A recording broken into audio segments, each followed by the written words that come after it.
Good evening. Good evening. Good evening. I am still Blue Moony, fantasy writer and shy magical library in human skin. And it's reading day today. We are going to be continuing with the War of the Worlds. But before we get started, how is everyone? Everyone's coping with, the glorious turmoil that is life. I think Blue's doing all right over here. Not too bad. King Perseus, hello. I'm good. How are you? Yes, not too bad. As always, a little tired, unfortunately. I did find myself in the position not too long ago of needing to consume a snack, both of the salty and crunchable variety. And I don't normally purchase these things because the problem with purchasing these sort of things is that I eat them. So I try not to have them in the house as much as possible, but I couldn't help myself when my favorite snacks from when I was a little child library, they were on special, so got 2 boxes of those. We had one open and I demolished one off not long before starting the stream. They're the Dixie drumsticks. I don't know if they're around outside of Australia, but yes, they were one of my favorites when I was a child, and then they disappeared for years and years and years. I'm not sure if the company went bust or if they just stopped making them and now they're making them again, or a new company's taking them up. I don't know. But I thought they were just back as a special edition, but it seems they are back to stay, so this pleases Blue. Indeed it does. Okay, sorry. Enough about biscuits. Enough about salty Vickies. Oh dear. Yes. If the rain sounds are too loud, please let me know. I changed the volume on not long ago, and I forgot what my main volume setting for the rain is. Yum. They are pretty good. Very salty, crunchy bickies in the shape of chicken drumsticks. They're good. Very, very addictive, sadly, but delicious. Yes, if the rain is too loud, please let me know. And if there's any other background sound effects you think would be pleasant for reading streams, please let me know. I mean, I'm a fan of rain, but I could look for a nice crackling fireplace. We could think of some other good noises. Rain is a touch too loud. Okay, let's adjust that. Down we go. Let me know how that sounds when you can. That would be wonderful, thank you. So yes, rain should hopefully be good now. If there's any other background sound effects for reading you think would be pleasant, please let me know in the chat or leave a comment afterwards, and I shall look into it. Because Blue is all about improving your reading experience. As a library, that is kind of my job. Okay. I am going to bring the book over to my other screen. There we go. Much better. Very good. So last week we got up to chapter 6. That is the heat ray in the Chobham Road. So let's get back into this. And I know I just said it, but I shall say it again. The chapter number and title. Chapter number and title. This is why Blue should speak in a very slow and measured manner to ensure she does not stumble and make it even more difficult to understand her. Okay, let's keep going. Chapter 6. The heat ray in the Chobham Road. It is still a matter of wonder how the Martians are able to slay men so swiftly and so silently. Many think that in some way they are able to generate an intense heat in a chamber of practically absolute non-conductivity. This intense heat they project in a parallel beam against any object they choose by means of a polished parabolic mirror of unknown composition, much as the parabolic mirror of a lighthouse projects a beam of light. But no one has absolutely proved these details. However it is done, it is certain that a beam of heat is the essence of the matter. Heat and invisible, instead of visible, light. Whatever is combustible flashes into flame at its touch. Lead runs like water. It softens iron, cracks and melts glass, and when it falls upon water,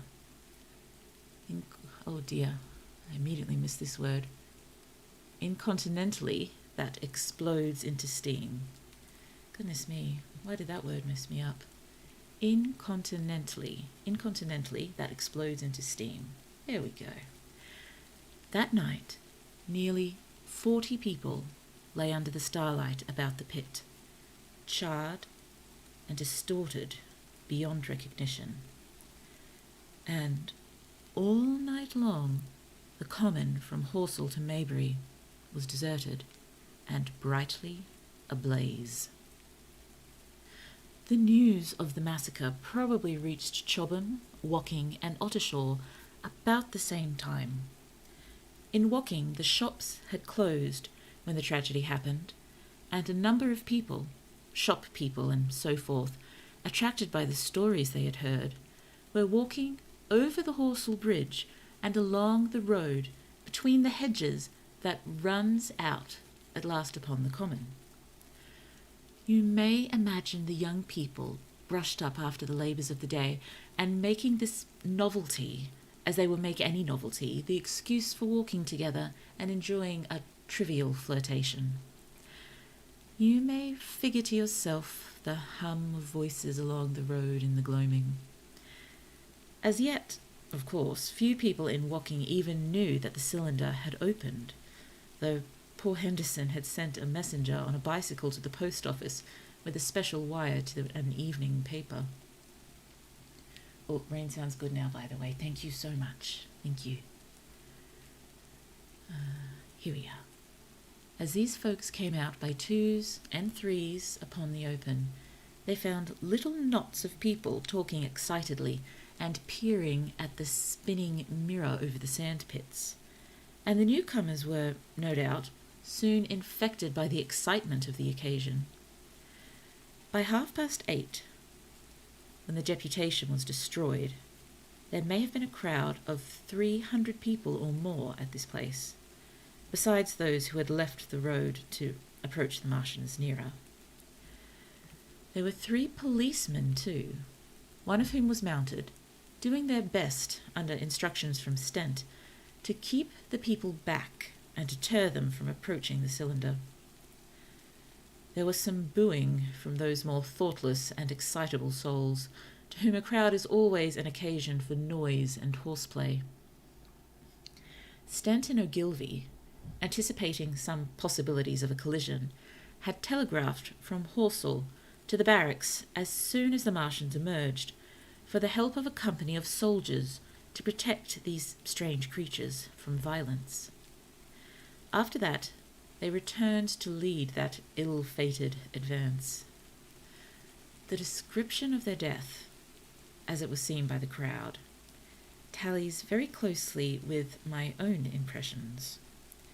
The 3 puffs of green smoke, the deep humming note, and the flashes of flame. But that crowd of people had a far narrower escape than mine. Only the fact that a hummock of heathery sand intercepted the lower part of the heat ray saved them. Had the elevation of the parabolic mirror been a few yards higher, none could have lived to tell the tale. They saw the flashes, and the men falling, and an invisible hand, as it were, lit the bushes as it hurried towards them through the twilight. Then, with a whistling note that rose above the droning of the pit, the beam swung close over their heads, lighting the tops of the beech trees that lined the road, and splitting the bricks, smashing the windows, firing the window frames, and bringing down in crumbling ruin a portion of the gable of the house nearest the corner. In the sudden thud, hiss, and glare of the igniting trees, the panic-stricken crowd seems to have swayed hesitatingly for some moments. Sparks and burning twigs began to fall into the road, and single leaves like puffs of flame. Hats and dresses caught fire. Then came a crying from the common. There were shrieks and shouts, and suddenly a mounted policeman came galloping through the confusion with his hands clasped over his head, screaming. "They're coming!" a woman shrieked, and incontinently everyone was turning and pushing at those behind in order to clear their way to Woking again. They must have bolted as blindly as a flock of sheep. Where the road grows narrow and black between the high banks, the crowd jammed, and a desperate struggle occurred. All that crowd did not escape. 3 persons at least, 2 women and a little boy, were crushed and trampled there, and left to die amid the terror and the darkness. Yes, it's not looking good, is it? Chapter 7. How I Reached Home. For my own part, I remember nothing of my flight, except the stress of blundering against trees and stumbling through the heather. All about me gathered the invisible terrors of the Martians. That pitiless sword of heat seemed whirling to and fro, flourishing overhead before it descended and smote me out of life. I came into the road between the crossroads and Horsell, and ran along this to the crossroads. At last I could go no further. I was exhausted with the violence of my emotion and of my flight, and I staggered and fell by the wayside. That was near the bridge that crosses the canal by the gasworks. I fell and lay still. I must have remained there for some time. I sat up, strangely perplexed. For a moment, perhaps, I could not clearly understand how I came there. My terror had fallen from me like a garment. My hat had gone, and my collar had burst away from its fastener. A few minutes before, there had only been 3 real things before me: the immensity of the night, and space and nature, my own feebleness and anguish, and the near approach of death. I forgot that the novel actually takes place in the early 1900s. Yes, it's either the early 1900s or the late 1800s. I'm not quite sure which. I think it might be the late 1800s. I'll have to look that up to double check. But yes, it was originally set quite some time ago. Here we are. Now, it was as if something turned over and the point of view altered abruptly. There was no sensible transition from one state of mind to the other. I was immediately the self of every day again, a decent, ordinary citizen. The silent common, the impulse of my flight, the starting flames were as if they had been in a dream. I asked myself, had these latter things indeed happened? I could not credit it. I rose and walked unsteadily up the steep incline of the bridge. My mind was blank wonder. My muscles and nerves seemed drained of their strength. I dare say I staggered drunkenly. A head rose over the arch, and a figure of a workman carrying a basket appeared. Beside him ran a little boy. He passed me, wishing me good night. I was minded to speak to him, but did not. I answered his greeting with a meaningless mumble and went on over the bridge. Over the Maybury Arch, a train, a billowing tumult of white, firelit smoke, and a long caterpillar of lighted windows went flying south. Clatter, clatter, clap, rap, and it had gone. A dim group of people talked in the gate of one of the houses in the pretty little row of gables that was called Oriental Terrace. It was all so real and so familiar. And that behind me, it was frantic, fantastic. Such things, I told myself, could not be. Perhaps I am a man of exceptional moods. I do not know how far my experience is common. At times I suffer from the strangest sense of detachment from myself and the world about me. I seem to watch it all from the outside, from somewhere inconceivably remote, out of time, out of space, out of the stress and tragedy of it all. This feeling was very strong upon me that night. Here was another side to my dream. But the trouble was the blank incongruity of this serenity and the swift death flying yonder, not 2 miles away. There was a noise of business from the gasworks, and the electric lamps were all alight. I stopped at the group of people. "What news from the common?" said I. There were 2 men and a woman at the gate. "Eh?" said one of the men, turning. "What news from the common?" I said. "Ain't you just been there?" asked the men. "People seem fair silly about the common," said the woman over the gate. "What's it all about?" It is spelt A-B-A-R-T, in case anyone was wondering. What's it all about? "Haven't you heard of the men from Mars?" said I. "The creatures from Mars." "Quite enough," said the woman over the gate. "Thanks." And again, Thenks. And all 3 of them laughed. About. I'm guessing it's meant to be about, or it's about, but said with that particular English accent of that area. There are so many different accents across Britain. It's pretty interesting, but I guess it came about because so many people for so long never really left their towns, and so it's how so many different accents were able to develop in such a small area. Ah, I see. Yes, I'm pretty sure that's what it is. I felt foolish and angry. I tried and found I could not tell them what I had seen. They laughed again at my broken sentences. "You'll hear more yet," I said, and went on to my home. I startled my wife at the doorway, so haggard was I.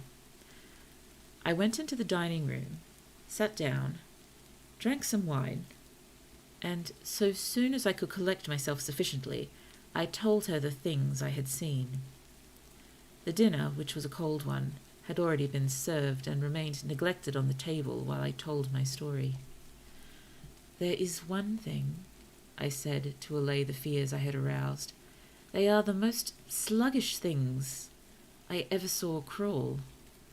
They may keep the pit and kill people who come near them, but they cannot get out of it. But the horror of them!" "Don't, dear," said my wife, knitting her brows and putting her hand on mine. "Poor Ogilvy," I said. "To think he may be lying dead there." My wife, at least, did not find my experience incredible. When I saw how deadly white her face was, I ceased abruptly. "They may come here," she said, again and again. I pressed her to take wine and tried to reassure her. "They can scarcely move," I said. I began to comfort her, and myself, by repeating all that Ogilvy had told me of the impossibility of the Martians establishing themselves on the Earth. In particular, I laid stress on the gravitational difficulty. On the surface of the Earth, the force of gravity is 3 times what it is on the surface of Mars. A Martian, therefore, would weigh 3 times more than on Mars, albeit his muscular strength would be the same. His own body would be a cope of lead to him, therefore. That, indeed, was the general opinion. Both the Times and the Daily Telegraph, for instance, insisted on it the next morning, and both overlooked, just as I did, 2 obvious modifying influences. The atmosphere of the Earth, we now know, contains far more oxygen, or far less argon, whichever way one likes to put it, than does Mars's. The invigorating influences of this excess of oxygen upon the Martians indisputably did much to counterbalance the increased weight of their bodies. And, in the second place, we all overlooked the fact that such mechanical intelligence as the Martian possessed was quite able to dispense with muscular exertion at a pinch. But I did not consider these points at the time, and so my reasoning was dead against the chances of the invaders. With wine and food, the confidence of my own table, and the necessity of reassuring my wife, I grew, by insensible degrees, courageous and secure. "They have done a foolish thing," said I, fingering my wine glass. "They are dangerous because, no doubt, they are mad with terror. Perhaps they expected to find no living things, certainly no intelligent living things." "A shell in the pit," said I. "If the worst comes to worst, we'll kill them all." The intense excitement of the events had, no doubt, left my perceptive powers in a state of erethism. Erethism? I am not sure I've come across this word besides probably the time I've read this previously. I'll have to look that one up. Just give me a moment, I'm sorry. Erethism. Erethism definition. Erethism, excessive sensitivity or rapid reaction to stimulation of a part of the body, or a state of abnormal mental excitement or irritation. That works. Word of the day. Yes, erethism. Here we go. I remember that dinner table with extraordinary vividness, even now. My dear wife's sweet, anxious face peering at me from under the pink lampshade. The white cloth with its silver and glass table furniture, for in those days even philosophical writers had many little luxuries. The crimson purple wine in my glass are photographically distinct. At the end of it, I sat, tempering nuts with a cigarette, regretting Ogilvy's rashness, and denouncing the short-sighted timidity of the Martians. There we go. Oh dear. So some respectable dodo in the Mauritius? I'm not sure if I pronounced that correctly. Mauritius might have lauded it in his nest and discussed the arrival of that ship full of pitiless sailors in want of animal food. We will peck them to death tomorrow, my dear. I did not know it, but that was the last civilized dinner I was to eat for many strange and terrible days. Chapter 8. Friday night. Okay. I think the tripods are coming up soon. Yay, tripods.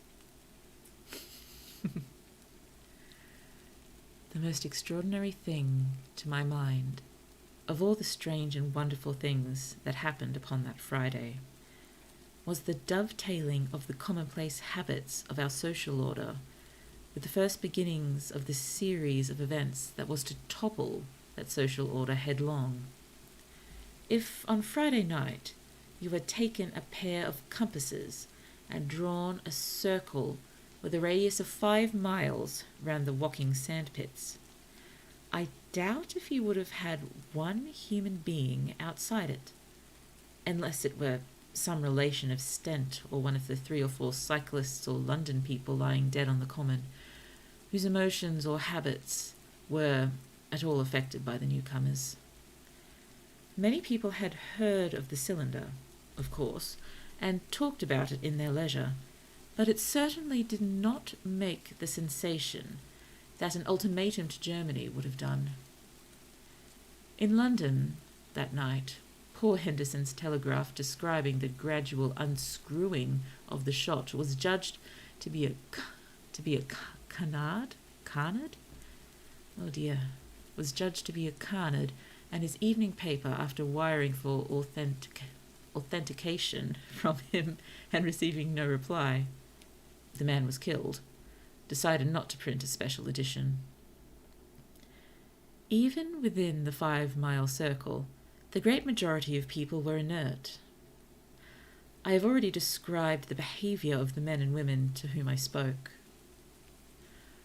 All over the district, people were dining and supping. Working men were gardening after the labours of the day. Children were being put to bed. Young people were wandering through the lanes, love-making. Students sat over their books. Maybe there was a murmur in the village streets, a novel and dominant topic in the public houses, and here and there a messenger, or even an eyewitness of the latter occurrences, caused a whirl of excitement, a shouting and a running to and fro, but for the most part the daily routine of working, eating, drinking, sleeping went on as it had done for countless years, as though no planet Mars existed in the sky. Even at Woking Station and Horsell and Chobham, that was the case. In Woking Junction, until a late hour, trains were stopping and going on, others were shunting on the sidings, passengers were alighting and waiting, and everything was proceeding in the most ordinary way. A boy from the town, trenching on Smith's Monopoly, was selling papers with the afternoon's news. The ringing impact of trucks, the sharp whistle of the engines from the junction, mingled with their shouts of "Men from Mars!" Excited men came into the station about 9 o'clock with incredible tidings, and caused no more disturbance than drunkards might have done. People rattling Londonwards peered into the darkness outside the carriage windows, and saw only a rare, flickering, vanishing spark dance up from the direction of Horsell, a red glow and a thin veil of smoke driving across the stars, and thought that nothing more serious than a heath fire was happening. It was only round the edge of the common that any disturbance was perceptible. There were 6 villas burning on the Woking border. There were lights in all the houses on the common side of the 3 villages, and the people there kept awake till dawn. A curious crowd lingered restlessly, people coming and going, but the crowd remaining, both on the Chobham and Horsell bridges. One or two adventurous souls, it was afterwards found, went into the darkness and crawled quite near the Martians, but they never returned. For now and again a light ray, like the beam of a warship's searchlight, swept the common, and the heat ray was ready to follow. Save for such, that big area of common was silent and desolate, and the charred bodies lay about on it all night under the stars and all the next day. A noise of hammering from the pit was heard by many people. So you have the state of things on Friday night. In the centre, sticking into the skin of our old planet Earth like a poisoned dart, was this cylinder. But the poison was scarcely working yet. Around it was a patch of silent common, smouldering in places, and with a few dark, dimly seen objects lying in contorted attitudes here and there. Here and there, oh goodness me, when I write I wouldn't really put another here and there right after writing here and there, but I should not question Mr. H.G. Wells, should I? Yes, let's not mention the great-grandparent of science fiction. I will read his second here and there. Here and there was a burning bush or tree. Beyond was a fringe of excitement, and farther than that fringe the inflammation had not crept as yet. In the rest of the world, the stream of life still flowed as it had flowed for immemorable years. The fever of war that would presently clog vein and artery, deaden nerve, and destroy brain had still to develop. All night long, the Martians were hammering and stirring, sleepless, indefatigable, at work upon the machines they were making ready. And ever and again a puff of greenish-white smoke whirled up to the starlit sky. About 11, a company of soldiers came through Horsell and deployed along the edge of the common to form a cordon. Later, a second company marched through Chobham to deploy on the north side of the common. Several officers from the Inkerman barracks had been on the common earlier in the day, and one Major Eden was reported to be missing. The colonel of the regiment came to the Chobham Bridge and was busy questioning the crowd at midnight. The military authorities were certainly alive to the seriousness of the business. About 11, the next morning's papers were able to say, a squadron of hussars, 2 Maxims, and about 400 men of the Cardigan Regiment started from Aldershot. A few seconds after midnight, the crowd in the Chertsey Road, walking, saw a star fall from heaven into the pine woods to the northwest. It had a greenish colour and caused a silent brightness like summer lightning. This was the second cylinder. Chapter 9. The Fighting Begins. Saturday lives in my memory as a day of suspense. It was a day of lassitude too, hot and close, with, I am told, a rapidly fluctuating barometer. I had slept but a little, though my wife had succeeded in sleeping, and I rose early. I went into my garden before breakfast and stood listening, but towards the common there was nothing stirring but a lark. The milkman came as usual. I heard the rattle of his chariot, and I went round to the side gate to ask the latest news. He told me that, during the night, the Martians had been surrounded by troops, and that guns were expected. Then, a familiar reassuring note, I heard a train running towards Woking. "They aren't to be killed," said the milkman, "if that can possibly be avoided." I saw my neighbour gardening, chatted with him for a time, and then strolled in to breakfast. It was a most unexceptional morning. My neighbour was of the opinion that the troops would be able to capture or to destroy the Martians during the day. "It's a pity they make themselves so unapproachable," he said. "It would be curious to know how they live on another planet. We might learn a thing or two." He came up to the fence and extended a handful of strawberries, for his gardening was as generous as it was enthusiastic. At the same time, he told me of the burning of the pine woods, about the Byfleet golf links.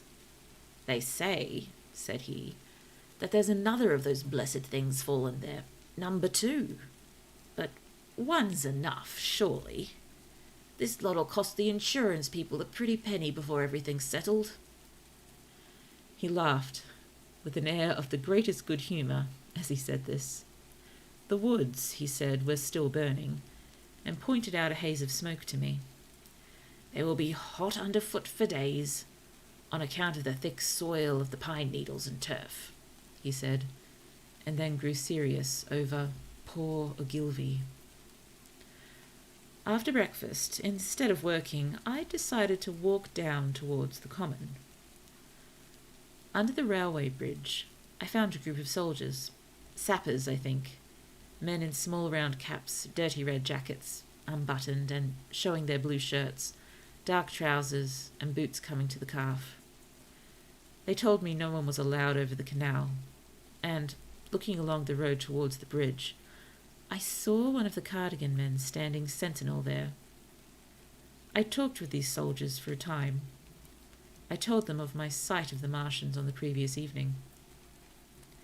None of them had seen the Martians, and they had but the vaguest ideas of them, so that they plied me with questions. Questions? Questions? They said that they did not know who had authorized the movements of the troops. Their idea was that a dispute had arisen at the Horse Guards. The ordinary sapper is a great deal better educated than the common soldier, and they discussed the peculiar conditions of the possible fight with some acuteness. I described the heat ray to them, and they began to argue among themselves. Questions, yes. I don't think I'm doing, overly badly with pronunciations of some of these now not so common words.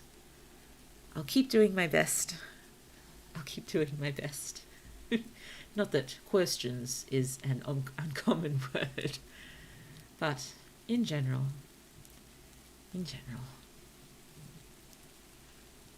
"Crawl up under cover and rush 'em, say I," said one. "Get out," said another. "What's cover against this here heat? Sticks to cook you. What we got to do is to go as near as the ground will let us, and then drive a trench." You're doing great, thank you. Thank you. I do like reading aloud. It is fun. It might go slightly more smoothly when I start reading slightly more modern things, perhaps. We'll see. You will see. I'll have to start thinking about that soon. We're still going by the sliding bar at the bottom of this. I'm guessing we're approaching a quarter of the way through, so it may take several sessions. Oh dear. Oh, we've only been going for 40 minutes. We can keep reading for a while.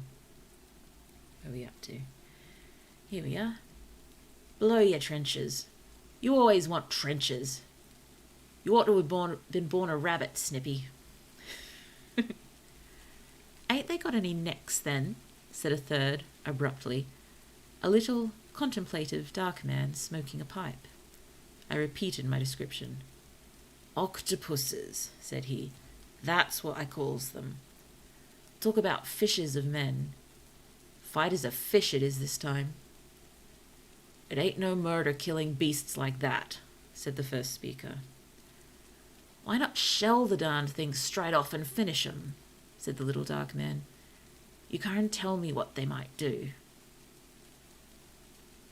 Where is your shells, said the first speaker. Sorry, I've completely misplaced what kind of voice I was doing from which person. Sorry. Where is your shells, said the first speaker. There ain't no time. Do it in a rush. That's my tip. And do it at once. So they discussed it. After a while, I left them and went on to the railway station to get as many morning papers as I could. But I will not weary the reader with a description of that long morning and of the longer afternoon. I did not succeed in getting a glimpse of the common, for even Horsell and Chobham church towers were in the hands of the military authorities. The soldiers I addressed didn't know anything, and the officers were mysterious as well as busy.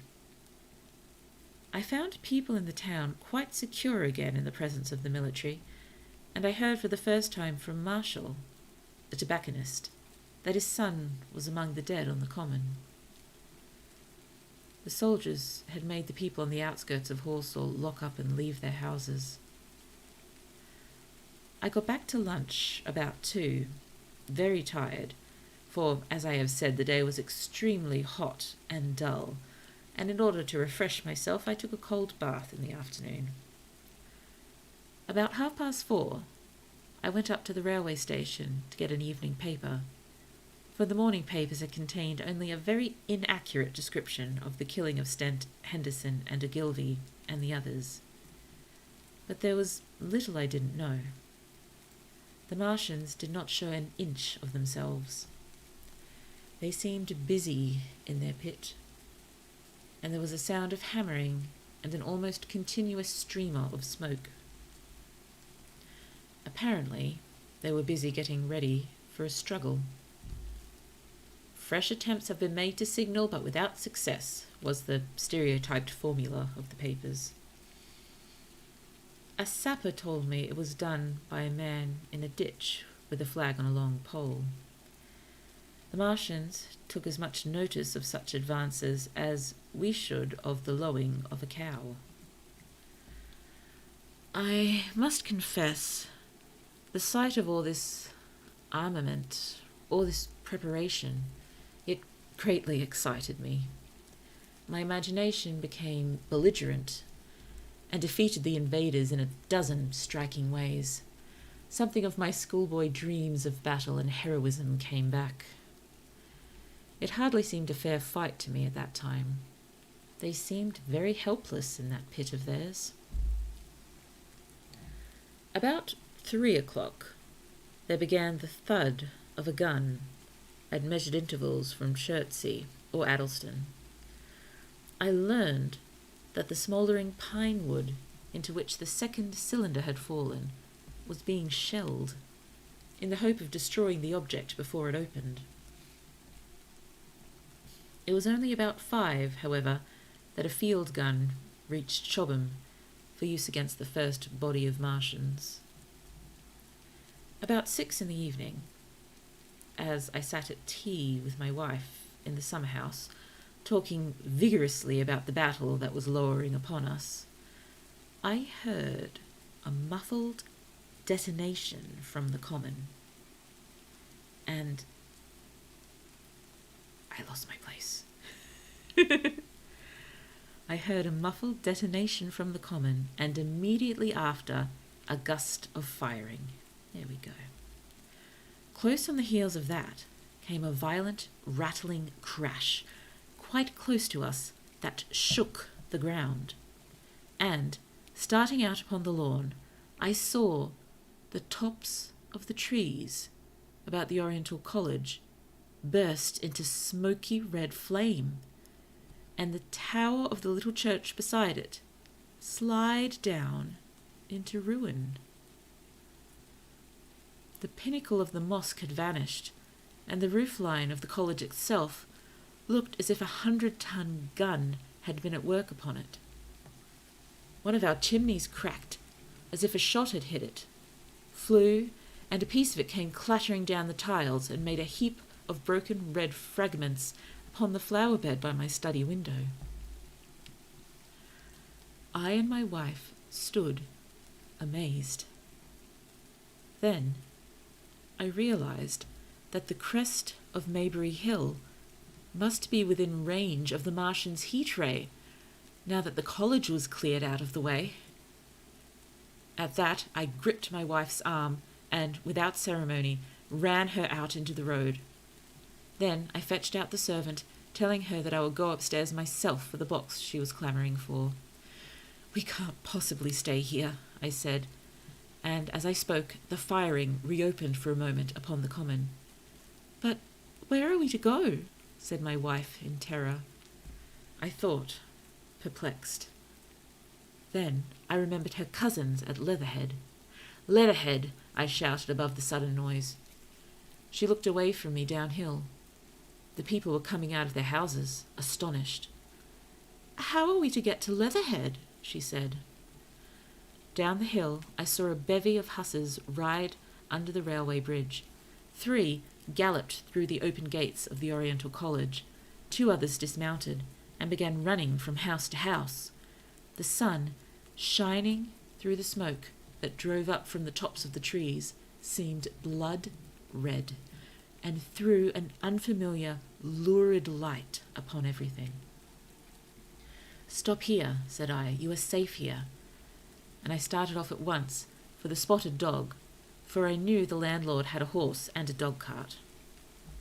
So I'm guessing the Spotted Dog is an inn or a pub. I ran, for I perceived that in a moment everyone upon this side of the hill would be moving.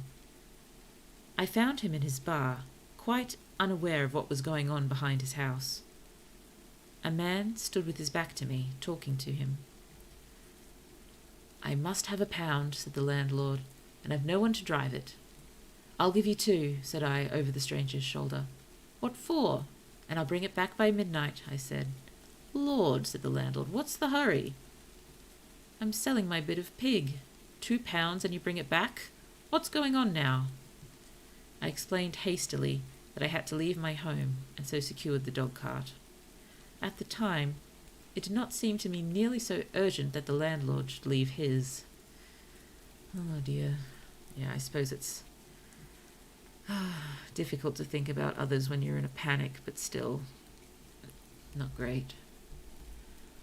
I took care to have the cart there, and then drove it off down the road, and, leaving it in charge of my wife and servant, rushed into my house and packed a few valuables, such plate as we had and so forth.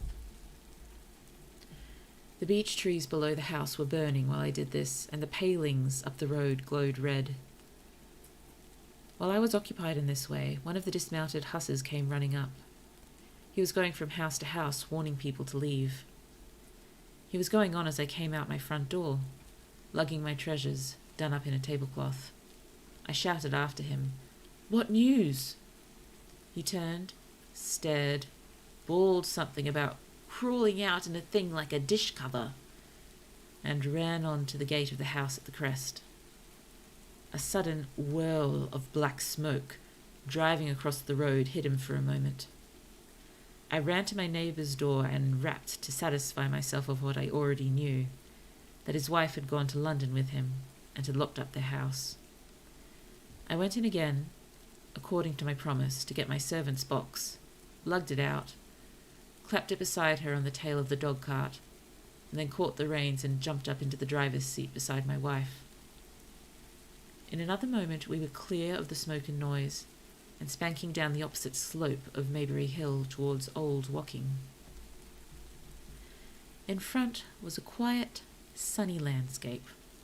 a wheat field ahead on either side of the road, and the Maybury Inn with its swinging sign. I saw the doctor's cart ahead of me. At the bottom of the hill, I turned my head to look at the hillside I was leaving. Thick streamers of black smoke, shot with threads of red fire, were driving up into the still air and throwing dark shadows upon the green treetops eastward. The smoke already extended far away to the east and west, to the Byfleet pine woods eastward, and to Woking on the west. The road was dotted with people running towards us, and very faint now, but very distinct through the hot, quiet air, one heard the whir of a machine gun that was presently stilled, and an intermittent cracking of rifles. Apparently, the Martians were setting fire to everything within range of their heat ray. I am not an expert driver, and I had immediately to turn my attention to the horse. When I looked back again, the second hill had hidden the black smoke. I slashed the horse with the whip, and gave him a loose rein until Woking and Send lay between us and that quivering tumult. I overtook and passed the doctor between Woking and Send.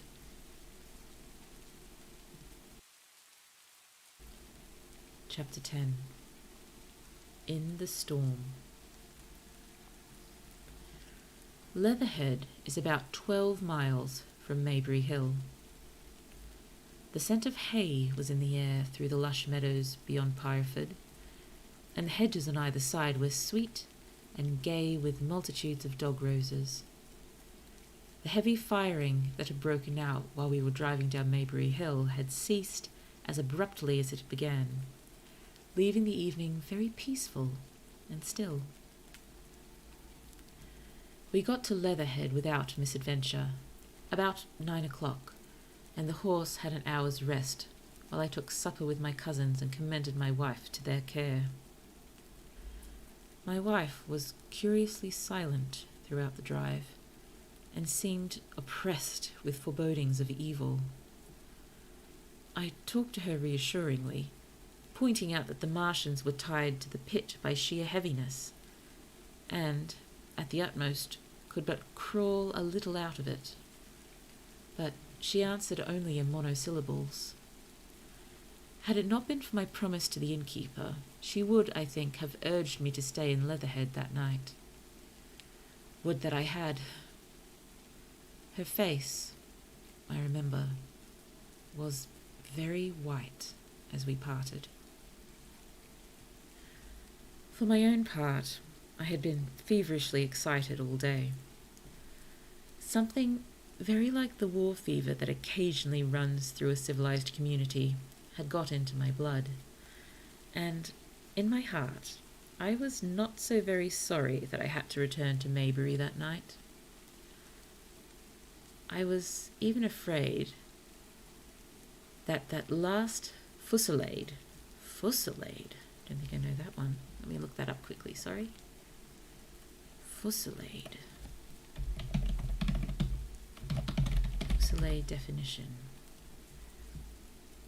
Ooh, a series of shots fired or missiles thrown all at the same time or in quick succession. Oh, that's a good word. If more people knew what it was, I'd probably use it in my writing. Fusillade. Okay, let's start that sentence again. I was even afraid that the last fusillade I had heard might mean the extermination of our invaders from Mars. I can best express my state of mind by saying that I wanted to be in at the death. How's it spelled? Let me double check, sorry, I'll spell that out for you. Fusillade. Fusillade.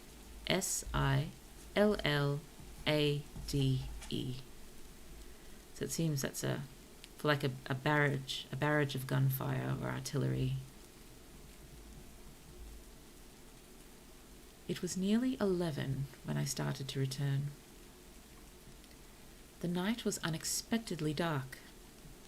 To me, walking out of the lighted passage of my cousin's house, It seemed indeed black, and it was as hot and close as the day. Overhead, the clouds were driving fast, albeit not a breath disturbed the shrubs about us. Oh, I think I recognise that from my miniature war games. Ooh, it's nice to hear where these slightly more uncommon words are still used. It's pretty cool. I'll do my best to remember fusillade.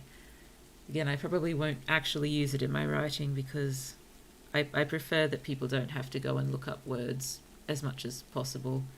I mean, occasionally I will use an Australianism that I think really, really suits the situation, and maybe someone might have to look up that term, but in general I prefer people to be able to read without needing to look up many words.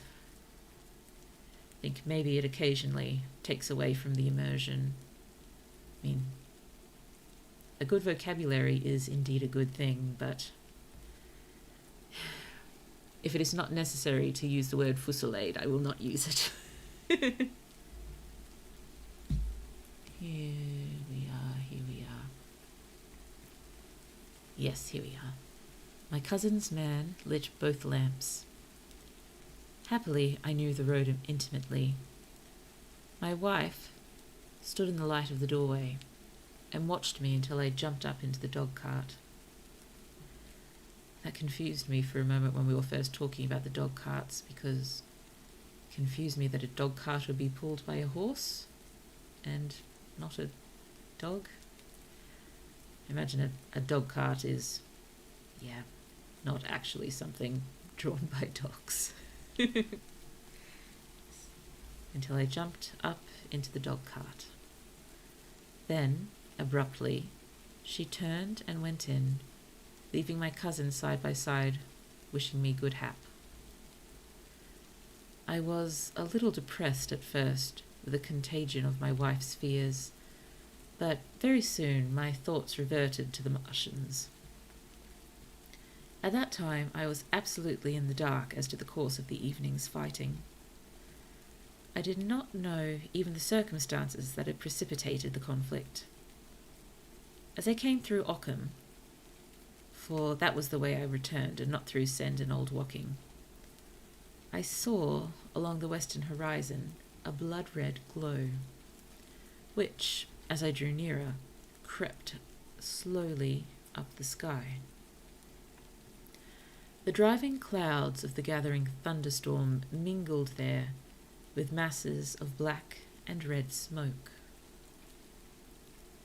Ripley Street was deserted, and except for a lighted window or so, the village showed not a sign of life. But I narrowly escaped an accident at the corner of the road to Parford, where a knot of people stood with their backs to me. They said nothing to me as I passed. I do not know what they knew of the things happening beyond the hill, nor do I know if the silent houses I passed on my way were sleeping securely, or deserted and empty, or harassed and watching against the terror of the night. From Ripley until I came through Parford, I was in the valley of the Wey, and the red glare was hidden from me. As I ascended the little hill beyond Parford Church, the glare came into view again, and the trees about me shivered with the first intimation of the storm that was upon me. Then I heard midnight pealing out from Parford Church behind me, and then came the silhouette of Maybury Hill, with its treetops and roofs black and sharp against the red. Just having a quick drink of water, sorry.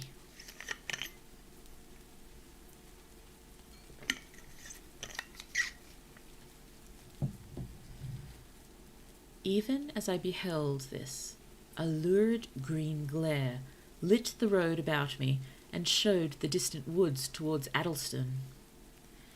I felt a tug at the reins. I saw that the driving clouds had been pierced, as it were, by a thread of green fire, suddenly lighting their confusion and falling into the field to my left. It was the third falling star. Close on its apparition, and blindingly violet by contrast, danced out the first lightning of the gathering storm, and the thunder burst like a rocket overhead. The horse took the bit between his teeth and bolted. A moderate incline runs towards the foot of Maybury Hill, and down this we clattered. Once the lightning had begun, it went on as rapid a succession of flashes as I have ever seen. The thunderclaps, treading one on the heels of another, and with a strange, crackling accompaniment, sounded more like the workings of a gigantic electrical machine than the usual detonating reverberations. That is a word that I can say. Than the usual detonating reverberations. The flickering light was blinding and confusing, and a thin hail smote gustily at my face as I drove down the slope. At first I regarded little but the road before me, and then abruptly my attention was arrested by something that was moving rapidly down the opposite slope of Maybury Hill. At first I took it for the wet roof of a house, but one flash following another showed it to be in swift, rolling movement. It was an elusive vision, a moment of bewildering darkness, and then, in a flash like daylight, the red masses of the orphanage near the crest of the hill, the green tops of the pine trees, and this problematic object came out clear and sharp and bright. And this thing I saw, how can I describe it?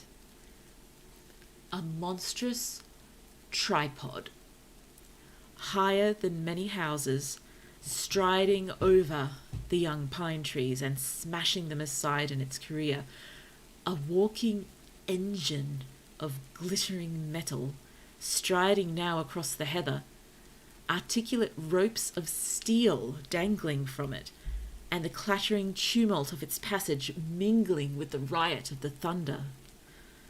A flash, and it came out vividly, heeling over one way with 2 feet in the air, to vanish and reappear almost instantly as it seemed, with the next flash, 100 yards nearer. Can you imagine a milking stool tilted and bowled violently along the ground? That was the impression these instant flashes gave.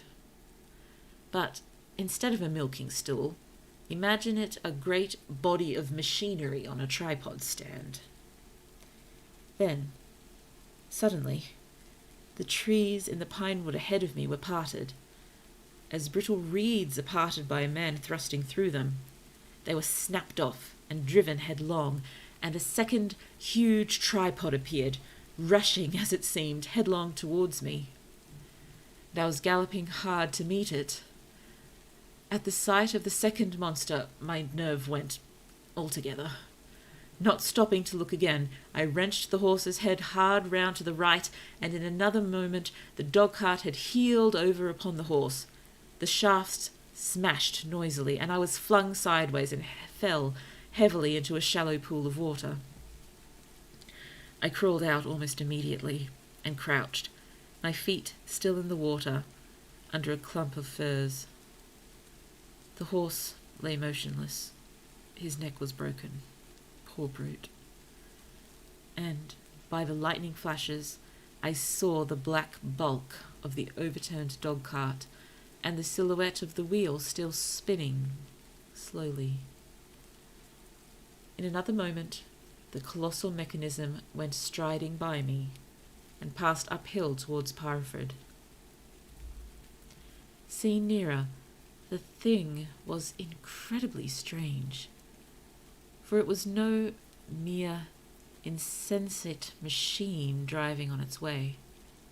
A machine it was, with a ringing metallic pace and long, flexible, glittering tentacles, one of which gripped a young pine tree, swinging and rattling about its strange body.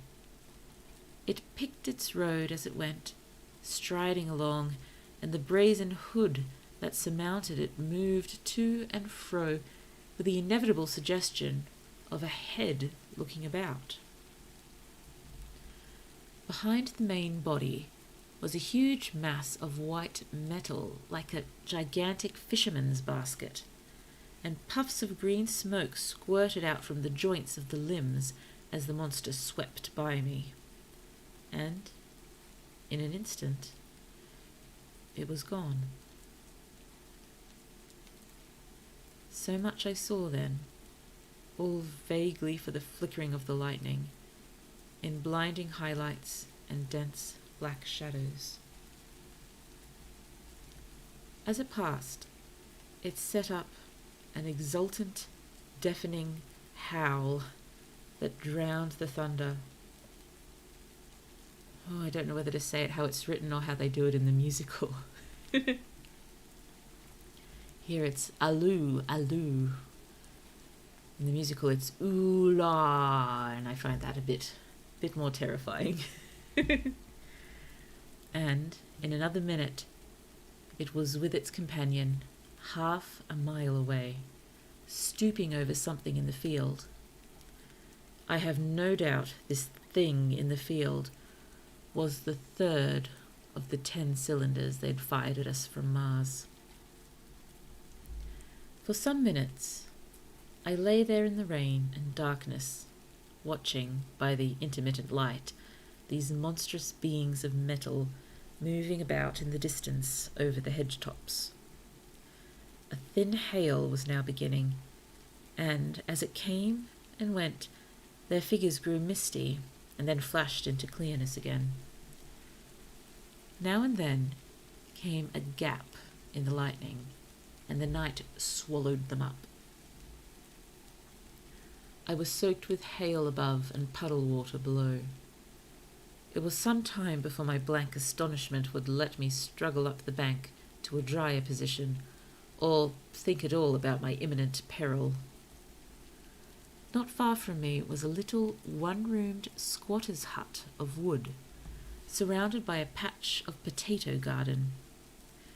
I struggled to my feet at last, and, crouching and making use of every chance of cover, I made a run for this. I hammered at the door, but I could not make the people hear, if there were any people inside, and after a time I desisted, and, availing myself of a ditch for the greater part of the way, succeeded in crawling, unobserved by these monstrous machines, into the pine wood towards Maybury. Under cover of this, I pushed on, wet and shivering now, towards my own house. I walked among the trees, trying to find the footpath. It was very dark indeed in the wood, for the lightning was now becoming infrequent, and the hail, which was pouring down in a torrent, fell in columns through the gaps in the heavy foliage. If I had fully realized the meaning of all the things I had seen, I should have immediately worked my way round through Byfleet to Street Cobham, and so gone back to rejoin my wife at Leatherhead. But that night, the strangeness of things about me and my physical wretchedness prevented me, for I was bruised, weary, wet to the skin, deafened and blinded by the storm. I had a vague idea of going on to my own house, and that was as much motive as I had. I staggered through the trees, fell into a ditch, and bruised my knees against a plank, and finally splashed out into the lane that ran down from the College Arms. I say splashed, for the storm water was sweeping the sand down the hill in a muddy torrent. There, in the darkness, a man blundered into me and sent me reeling back. He gave a cry of terror, sprang sideways, and rushed on before I could gather my wits sufficiently to speak to him. So heavy was the stress of the storm, just at this place, that I had the hardest task to win my way up the hill. I went close up to the fence on the left and worked my way along its palings. Near the top, I stumbled upon something soft, and, by a flash of lightning, saw between my feet a heap of black broadcloth and a pair of boots. Before I could distinguish clearly how the man laid, the flicker of light had passed. I stood over him, waiting for the next flash. When it came, I saw that he was a sturdy man, cheaply but not shabbily dressed. His head was bent under his body, and he lay crumpled up close to the fence, as though he had been flung violently against it. Overcoming the repugnance natural to one who had never before touched a dead body, I stooped and turned him over to feel for his heart. He was quite dead. Apparently his neck had been broken. The lightning flashed for a third time, and his face leaped upon me. I sprang to my feet. It was the landlord of the Spotted Dog, whose conveyance I had taken. I stepped over him gingerly and pushed on up the hill. I made my way by the police station and the College Arms towards my own house. Nothing was burning on the hillside, though from the common there still came a red glare and a rolling tumult of ruddy smoke beating up the drenching hail. So far as I could see by the flashes, the houses about me were mostly uninjured. By the College Arms, a dark heap lay in the road. Down the road towards Maybury Bridge, there were voices and the sound of feet, but I had not the courage to shout or to go to them. I let myself in with my latchkey, closed, locked, and bolted the door, staggered to the foot of the staircase, and sat down.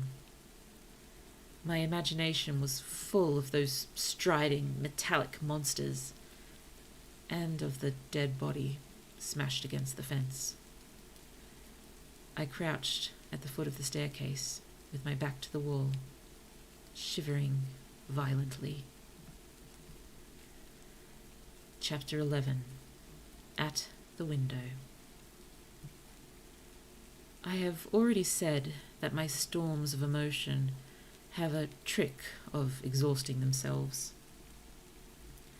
After a time, I discovered that I was cold and wet, and with little pools of water about me on the stair carpet. I got up almost mechanically, went into the dining room, and drank some whiskey. And then I was moved to change my clothes.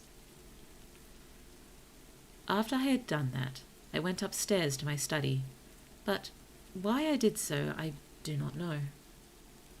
The window of my study looks over the trees and the railway towards Horsell Common. In the hurry of our departure, this window had been left open.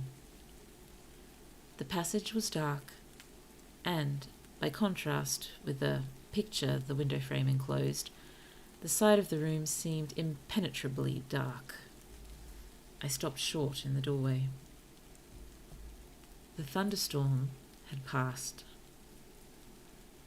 The towers of the Oriental College and the pine trees about it had gone, and, very far away, lit by a vivid red glare, the common about the sandpits was visible.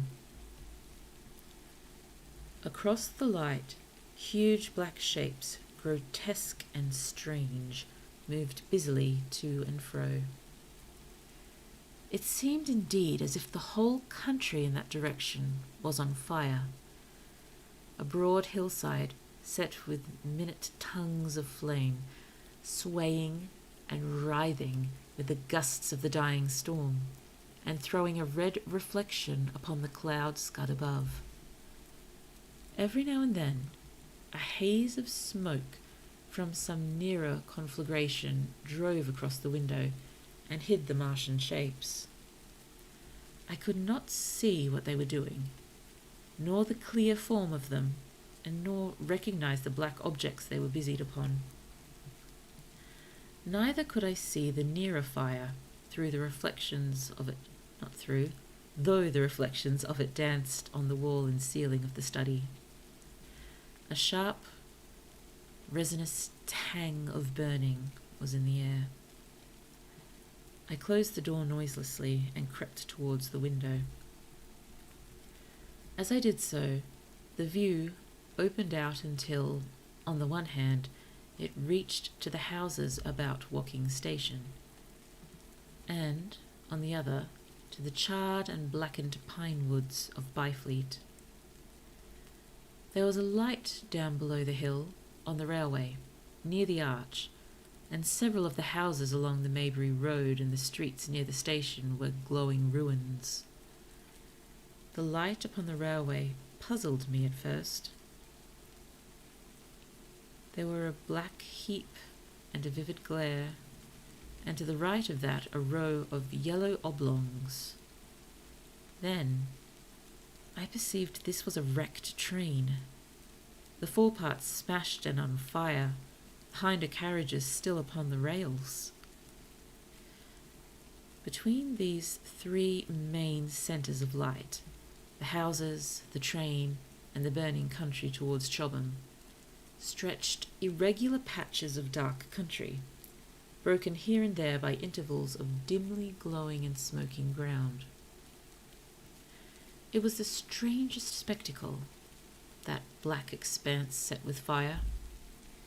It reminded me, more than anything else, of the potteries at night. At first I could distinguish no people at all, though I peered intently for them. Later I saw against the light of Woking Station a number of black figures hurrying one after the other across the line. And this was the little world in which I had been living securely for years, this fiery chaos. What had happened in the last 7 hours I still did not know. Nor did I know, though I was beginning to guess, the relation between these mechanical colossi and the sluggish lumps I had seen disgorged from the cylinder. With a queer feeling of impersonal interest, I turned my desk chair to the window, sat down, and stared at the blackened country, and particularly at the three gigantic black things that were going to and fro in the glare about the sand pits. They seemed amazingly busy. I began to ask myself what they could be. Were they intelligent mechanisms? Such a thing I felt was impossible. Or did a Martian sit within each, ruling, directing, using, much as a man's brain sits and rules in his body? I began to compare the things to human machines, to ask myself for the first time in my life how an ironclad or a steam engine would seem to an intelligent lower animal. The storm had left the sky clear, and over the smoke of the burning land, the little fading pinpoint of Mars was dropping into the west, when a soldier came into my garden.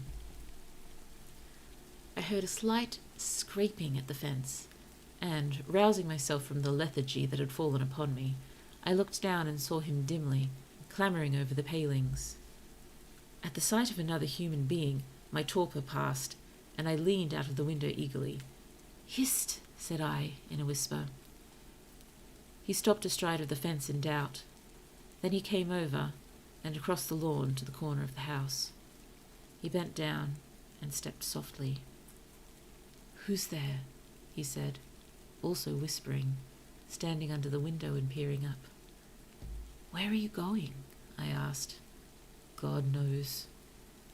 "Are you trying to hide?" "That's it." "Come into the house," I said. I went down, unfastened the door and let him in, and locked the door again. I could not see his face. He was hatless, and his coat was unbuttoned. "My God," he said as I drew him in. "What has happened?" I asked. "What hasn't?"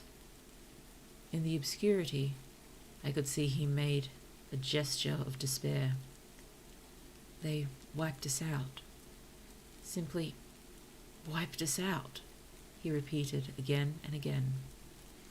He followed me, almost mechanically, into the dining room. "Take some whiskey," I said, pouring out a stiff dose. He drank it. Then, abruptly, he sat down before the table, put his head on his arms, and began to sob and weep like a little boy, in a perfect passion of emotion, while I, with a curious forgetfulness of what my own recent despair, stood beside him, wondering. It was a long time before he could steady his nerves to answer my questions, and then he answered them perplexingly and brokenly. He was a driver in the artillery, and had only come into action about 7. At that time, firing was going on across the common, and it was said the first party of Martians were crawling slowly towards their second cylinder under the cover of a metal shield. Later, this shield staggered up on tripod legs and became the first of the fighting machines I had seen. The gun he drove had been unlimbered near Horsell in order to command the sand pits, and its arrival, it was that it had precipitated the action. As the limber gunners went to the rear, his horse trod in a rabbit hole and came down, throwing him into a depression of the ground. At the same moment, the gun exploded behind him. The ammunition blew up, and there was fire all about him, and he found himself lying under a heap of charred dead men and dead horses. "I lay still," he said, "scared out of my wits, with the forequarter of a horse atop me. We'd been wiped out. And the smell, good God, like burnt meat.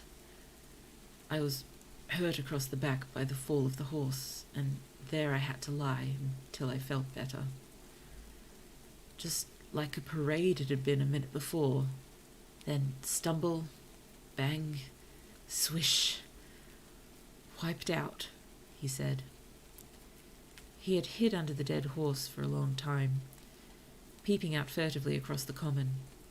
The Cardigan men had tried a rush, in skirmishing order, at the pit, simply to be swept out of existence. Then the monster had risen to its feet and had begun to walk leisurely to and fro across the common among the few fugitives, with its head-like hood turning about, exactly like the head of a cowled human being. A kind of arm carried the complicated metallic case, about which green flashes scintillated, and out of the funnel of this there smoked the heat ray. In a few minutes there was, so far as the soldier could see, not a living thing left upon the common, and every bush and tree upon it that was not already a blackened skeleton was burning. The hussars had been on the road beyond the curvature of the ground, and he saw nothing of them.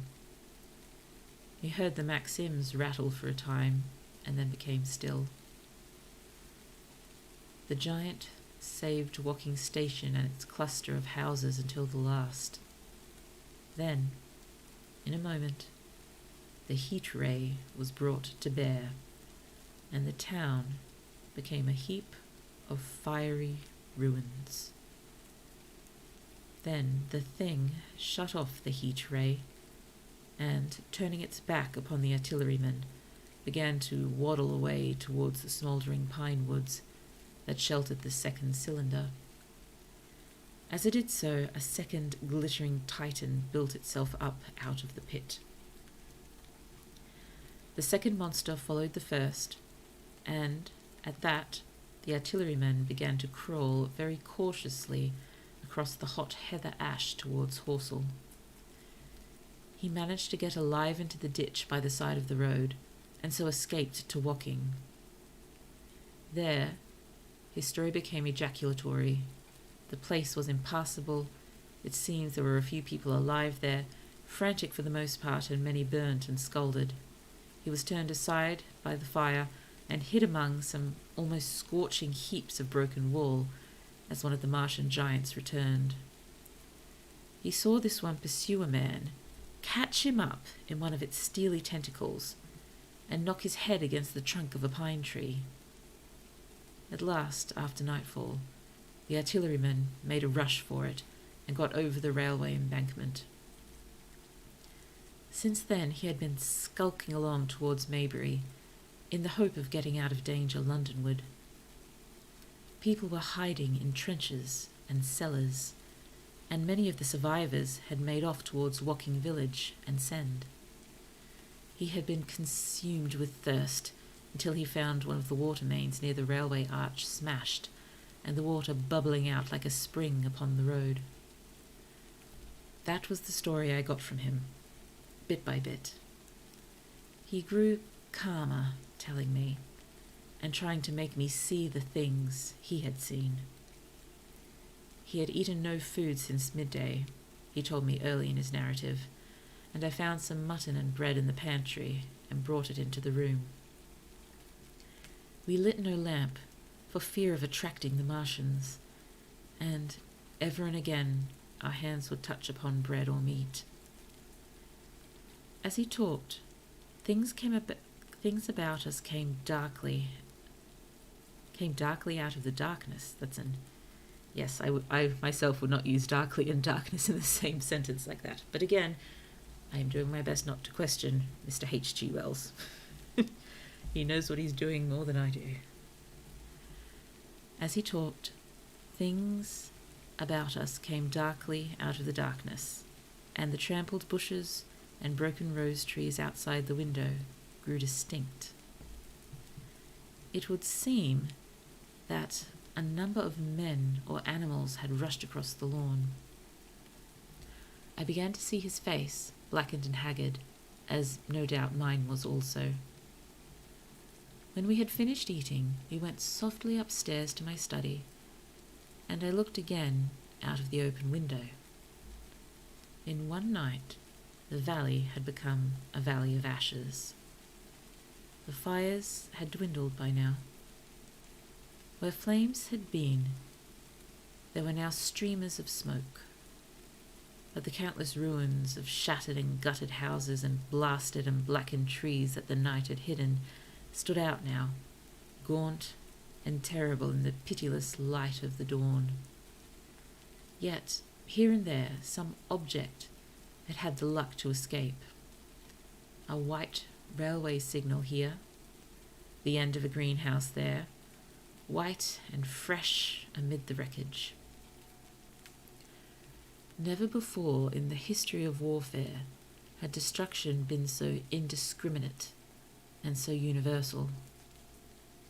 And, shining with the growing light of the east, 3 of the metallic giants stood about the pit, their cowls rotating as though they were surveying the desolation they had made.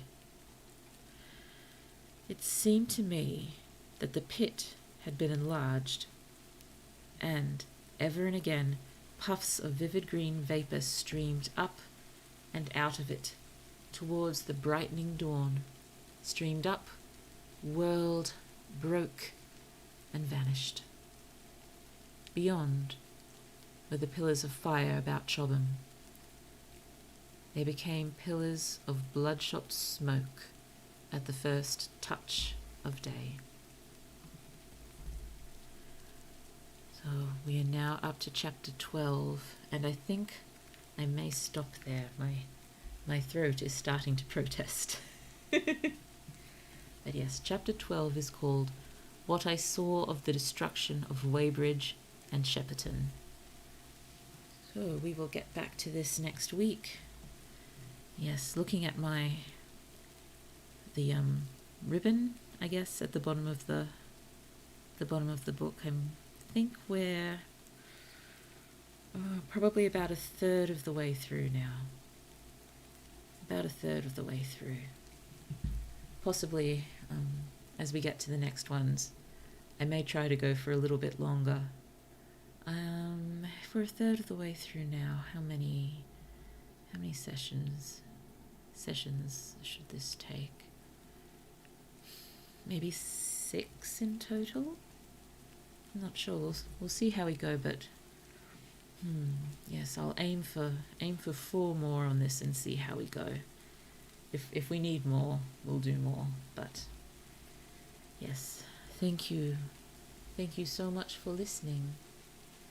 Thank you. I hope you are enjoying The War of the Worlds as read by this library. Stumbling over words as she is. But definitely could have done worse. So yes, again, thank you so much for coming. I will quickly look up my lyrics. Doopy-doo.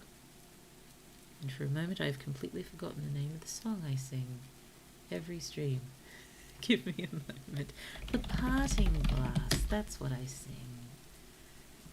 Lyrics, please. Thank you. Thank you so much. So yes, that's the end of the reading stream today, and we shall pick it up again probably next Thursday again if I have to change the stream content around. I shall let you know in the schedule, of course. Yes, I'll probably stick to 3 streams a week until the small one is in kindergarten. Then I may consider moving up to 4, depending on how we're going. So, yes, I'm finding myself thinking more now of which books or stories we may attempt after the War of the Worlds.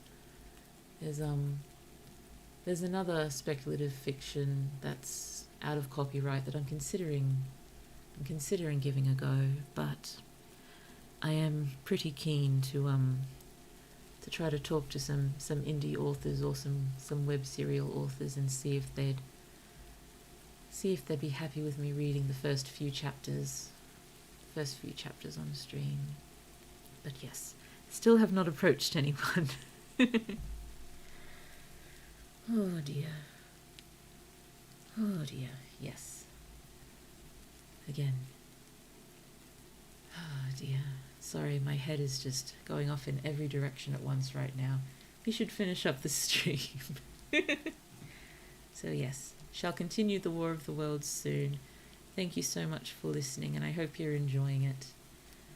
And wherever you are in the world, good evening, good afternoon, good morning, good night. And I hope the rest of your day is absolutely lovely, because that is what you deserve. Let's sing The Parting Glass, our farewell song. Of all the money that here I had, I have spent it in good company. Oh, and all the harm I've ever done, alas, it was to none but me. And all I've done for want of wit, to memory now I can't recall. So fill to me the parting glass. Good night, and joy be to you all. Oh, until next time. Until next time.